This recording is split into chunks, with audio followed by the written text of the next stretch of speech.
Assalomu alaykum. Bu sizning hududingiz. O'zbekiston yangiliklari 7 kun ichida. Tashkent City bog'iga kirish pullik bo'ldi. 17-dekabrdan boshlab Tashkent City bog'iga bayram arafasi va yangi yil kunlarida kirish pullik etib belgilandi. Bu haqda majmua ma'muriyati xabar berdi. Chiptalarni kassalardan xarid qilish mumkin. Kunduzi faralarni yoqib yurish bo'yicha talab bekor qilindi. Vazirlar Mahkamasi qarori asosida barcha avtomototransport vositalari uchun yaqinni yorituvchi chiroqlarini yoki kunduzgi signal chiroqlarini yoqib harakatlanish talabi bekor qilindi.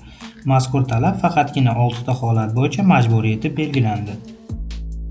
Rossiyada migrantlarning vaqtinchalik bo'lish muddati uzaytirildi.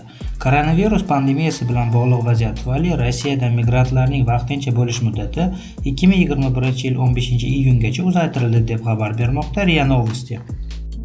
Toshkent shahrida barpo etilayotgan yerusti metro halqa yo'li O'zbekiston mustaqilligining 30 yilligi deb nomlanadi. Bu prezidentning O'zbekiston davlat mustaqilligining 30 yillik bayramiga tayyorgarlik ko'rish va uni yuqori saviyada o'tkazish to'g'risidagi qarorida belgilangan.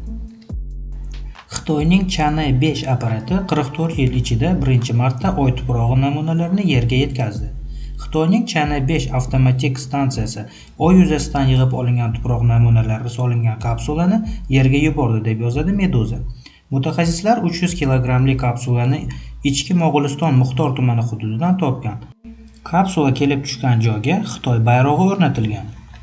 O'zbekiston Respublikasi fuqarolari 2021-yil 1-yanvardan boshlab faqat yangi turdagi xorijga chiqish biometrik pasporti bilan O'zbekiston hududidan chiqishlari mumkin.